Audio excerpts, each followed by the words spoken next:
Break के बाद एक बार फिर से स्वागत है आपका। पाकिस्तान के लोगों पर एक बार फिर से महंगाई की मार पड़ी है। पाकिस्तान ने फिर से तेल के दाम बढ़ा दिए हैं। पेट्रोल की कीमतों में 8 पैसे का इजाफा किया गया है। डीजल में 10 रुपये 39 पैसे प्रति लीटर के इजाफा किया गया है। कुछ दिन पहले भी पाकिस्तान में फ्यूल की कीमतें बढ़ी थी। पहले से भयानक महंगाई का सामना कर रही पाकिस्तानी आवाम को एक बार फिर से महंगाई का नया और बड़ा झटका लगा है। पाकिस्तान में पेट्रोल की कीमत 10 रुपये 39 पैसे प्रति लीटर बढ़ा दी गई और डीजल की कीमत 10 रुपये 39 रुपये प्रति लीटर बढ़ा दी गई है। नए वित्तीय वर्ष के शुरू होते ही पाकिस्तान सरकार ने लगातार दूसरे पखवाड़े में फ्यूल महंगा कर दिया है, जिससे पड़ोसी देश के आम लोगों पर बुरा असर पड़ेगा। इससे पहले पाकिस्तान ने अभी हाल ही में पेट्रोल की कीमत में 4 रुपये 80 पैसे प्रति लीटर और डीजल की कीमत में 7 रुपये 95 पैसे प्रति लीटर की बढ़ोतरी की थी।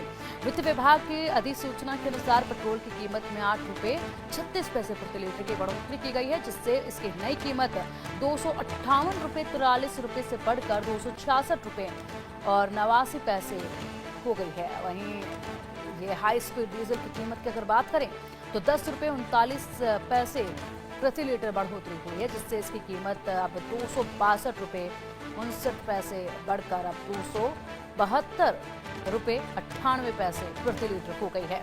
पाकिस्तान में पेट्रोल डीजल की नई कीमतें 1 जुलाई से लागू हो चुकी हैं। अधिक जानकारी के लिए हमारे सहयोगी अजय चांडियाल करेंगे। अजय, एक खबर महत्वपूर्ण है ये, पाकिस्तान में लगातार महंगाई बढ़ रही है। पाकिस्तान की जो आम जन है वो इस वक्त काफी त्रस्त है। ऐसे में पेट्रोल डीजल के दामों की बात करें तो वाकई में ये आसमान छूते दाम हैं। इसको किस तरीके से टैकल कर पा रही है वहां की जनता? एक बार फिर से बढ़ोतरी हो गई है।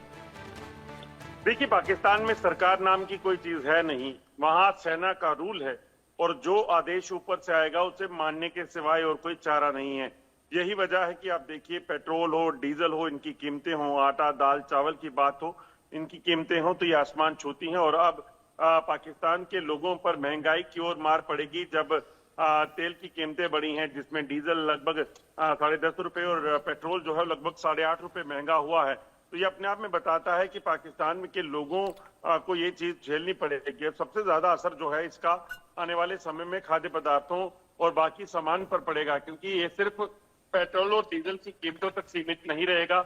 इसका असर जो है सीधे तौर पर महंगाई पर भी देखने को मिलेगा। मगर जैसा मैंने पहले कहा कि वहां पर सरकार नाम की कोई चीज नहीं है। ऐसे में जो सरकार या फिर ये कहेंगे कि ऊपर से फैसला आएगा, उसे मानने के बजाय उनके पास और कोई चारा नहीं है। हमने देखा कि वहां पर सरकार के खिलाफ प्रदर्शन करने पर पहले से रोक लगा कर रखी गई है। वहां दाल चावल आटे की बात की जाए तो वो आसमान छू रहे हैं उनके रेट, और वो आम लोगों की पहुंच से लगातार बाहर होते जा रहे हैं। बिल्कुल, और इसी के साथ यहाँ पर जो महंगाई की मार है, इसके बाद कैसा लोगों के अंदर जो वहाँ पर रुख देखा जा रहा है, सरकार को लेकर कैसे उनकी प्रतिक्रियाएं निकलकर सामने आ रही हैं? क्योंकि जाहिर सी बात है वहाँ के आवाम को भी मालूम है कि जो पैसे मांगे जा रहे हैं, IMF से पैसे मिले हैं आर्थिक तौर पर मजबूती के लिए, विकास कार्यों में लगाने के लिए जो राहत दी गई है IMF की तरफ से, उन तमाम पैसों का इस्तेमाल जो है वो इस वक्त कहाँ पर हो रहा है, ये वहाँ के आवाम को भी मालूम ही होगा। तो क्या प्रतिक्रियाएं लोगों के अंदर इस वक्त देखी जा रही है, क्या कुछ कहना है वहां के आवाम का?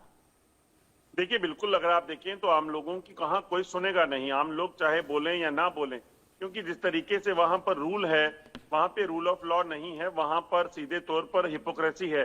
वहां सरकार ने जो फैसला लिया आप उसके खिलाफ बोल नहीं सकते।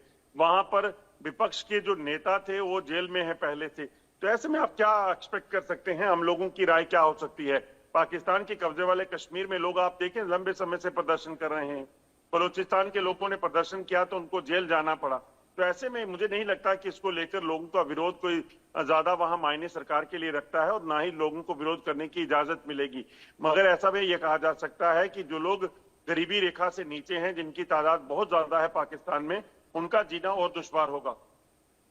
बिल्कुल, और उनका जीना दुश्वार होगा। लगातार आवाम के ऊपर ये मार पड़ रही है। इसी के साथ आर्मी के जवान जो हैं वो अपनी जान वहां पर गंवा रहे हैं, लेकिन बावजूद उसके वहां की सरकार कुछ करने को तैयार नहीं है, अनदेखा कर रही है। सिर्फ फोकस है तो एक ही चीज पर फोकस है कि किस कदर यहाँ पर आतंकवादियों को बसाया जाए।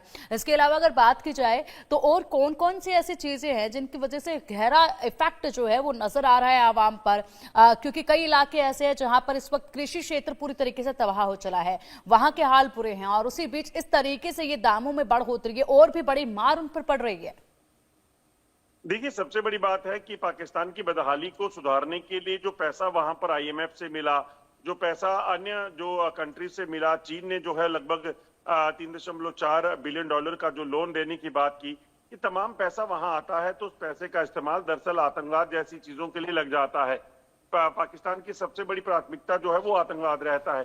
तो ऐसे में बहुत ज्यादा उम्मीदें लोगों को होनी नहीं है, क्योंकि जो पैसा आईएमएफ से आया था वो बेसिकली इंटरनेशनल मिनोरिटी फंड जो मिलता है वो उसके मकसद होता है कि किसी देश की कोई इकोनॉमिकल हालत खराब है और उसके सर्वाइवल के लिए उसे वो पैसा मिलता है, एज ए लोन मिलता है, मगर उस पैसे का इस्तेमाल उन लोगों के लिए नहीं किया जाता। आप देखें, जब वो पैसा मिला था उसके तुरंत बाद ऑपरेशन सिंदूर में जब आतंकी ठिकाने ध्वस्त किए गए तो उस पैसे का जो इस्तेमाल था, सबसे पैसा वो किसको बांटा गया? जैसे मोहम्मद और हिजबुल मुजाहिदीन के जो आतंकी हेडक्वार्टर जब तबाह हुए थे उनको देने के लिए कहा गया। 3-3 करोड़ रुपया उन आतंकियों को देने का ऐलान किया गया जो जैश और हिजबुल मुजाहिदीन के से जुड़े थे, जिनको ऑपरेशन सिंदूर के दौरान जो है वो मार गिराया था भारतीय सुरक्षा बलों ने। तो ये अपने आप में बताता है कि पाकिस्तान की जो मंशा है वो दरअसल अपने आतंकवाद को जिंदा रखने की है। उसे कोई फर्क नहीं पड़ता कि उसके जो लोग हैं वो कहाँ जा रहे हैं, उसके देश की हालत, माली हालत कैसी है। बिल्कुल सही कह रहे हैं जय आप। और ऐसे में वहां की सरकार को कुछ भी फर्क नहीं पड़ता है। ये दाम बता रहे हैं इस वक्त कि आवाम वहां पर अल्लाह भरोसे ही है। बहुत शुक्रिया आपका इन तमाम जानकारियों के लिए अजय। बढ़ेंगे आगे। अगले 6 से 7 दिन पूरे भारत में भारी बारिश की संभावना है और इसी के साथ मौसम विभाग ने भारी बारिश का अलर्ट जारी कर दिया है। हिमाचल, उत्तराखंड, यूपी में भारी बारिश का अलर्ट जारी किया गया है।